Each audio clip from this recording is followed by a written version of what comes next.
સમુન્નતિ સાથે અને યુકે સાથે રહી અને એક એફડીસી જે તૈયાર કરી રહ્યા છીએ એનું આજે આપણે ઉદ્ઘાટન સમારંભ નિમિત્તે આપણે બોર્ડ ઓફ ડાયરેક્ટર અને સભાસદોની સાથે અને પીઓ એરિયાની અંદર ટીમની સાથે એક ખેડૂતોના હિતમાં કાર્ય કરવા જઈ રહ્યા છીએ ત્યારે એક આનંદની લાગણી આપણને થઈ રહી છે. તો હવે આપણે બોર્ડ ઓફ ડાયરેક્ટરને જ વિનંતી કરીશું કે રિબિન કાપી અને ઉદ્ઘાટન કરશું.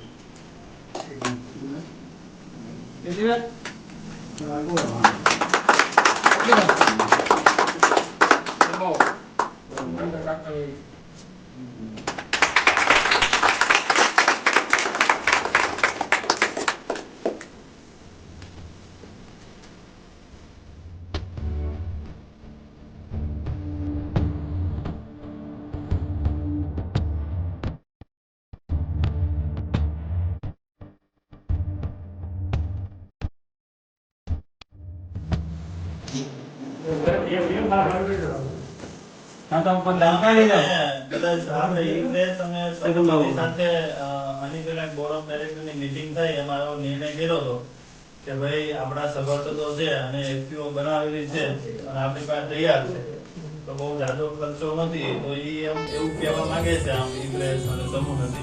તો સમૂહનતિ એક બેંક જેવું કામ કરે છે, લોન આપવાનું કામ કરે છે.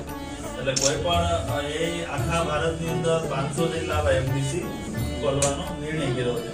તો 500 એફડીસી નો એક આરે માલ મગાવે કોઈ જગ્યાએ તો માલ જે કઈ સસ્તો પડે અને આપણને જે કઈ માર્જિન ઓછું થાય તો એ પ્રમાણે આપણે સભાસદને દઈ શકીએ એવો હેતુ આમ રહેલો છે. તો એ એક ડિમાન્ડ ઉપર આધાર રાખે છે.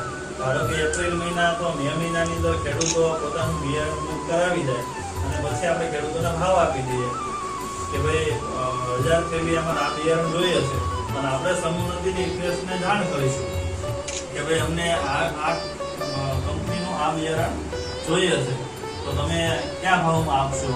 તો એ ડાયરેક્ટ કંપની જોડે કરાર કરી અને બિયારણ આપણને પહોંચતું કરશે. પણ એ 2 મહિના અગાઉ પૈસા સમૂહનતિ ભરી દે છે. પણ 2 મહિના અગાઉ ભરે એનું વ્યાજ આપણી પાસેથી લેશે 1% કે સવા. પણ 1% વ્યાજ લેશે એની જગ્યાએ આપણને 10% માર્જિન ઓછું કરી બિયારણ મળતું હોય તો 2% વ્યાજ ચડવામાં કઈ વાંધો નથી. તો આ એક કોન્સેપ્ટથી આપણે આની સાથે જોડાયેલા છીએ. તો ખેડૂતોની અંદર થોડીક જાગૃતિ થાય અને આપણા જેટલા સભાસદો છે એ કોઈ ભલે આપણે બહુ વેપાર કરીને એવી ગણતરીઓ નથી આવતી પણ આ રીતે આની સાથે જોડાયેલા છીએ. તો ખેડૂતો સમજી અને પછી કે 10 ખેડૂતો 15 ખેડૂતો ભેગા થઈને એમ કે ભાઈ અમારે જાદુ બિયારણ કે એટીએમ બિયારણ કે ચણાનું બિયારણ કે ઘઉંનું બિયારણ કે આ જે જોતું હોય અને એકવાર આવી પરચેઝ એકવાર કરે તો એની આપણે પ્રેક્ટિસની ખબર પડશે કે આપણને માલ સારી કંપનીનો આ રીતે મળી રહ્યો છે. આ કોન્સેપ્ટથી આપણે આગળ ચાલ્યા છીએ. અત્યારે આપણે સૈનાની જરૂર છે તો કંપની બ્રાન્ડ નેમ સાથે આપણે મગાવવા પડે. અહીંની જે લોકલ વસ્તુ બનતી હોય અને અહીંયા આપણા જિલ્લામાં કે ગુજરાતમાં બનતી હોય એ વસ્તુઓ એની પાસે હોય એ આખું ઇન્ડિયા લેવલનું માળખું તૈયાર કર્યું છે. એટલે કોઈ કંપની જોડે ધારો કે બાયર જોડે જશે ને તો ક્યાંક અમારે 500 એફપીઓ છે 500 એફપીઓ નો માલ બાયર જે કંપનીની જે કઈ દવા આવે છે એ દેશે પણ તમે તમારો ભાવ બલ્કનો અને એડવાન્સનો આપી દો એટલે એ પ્રમાણે ભાવ આવે.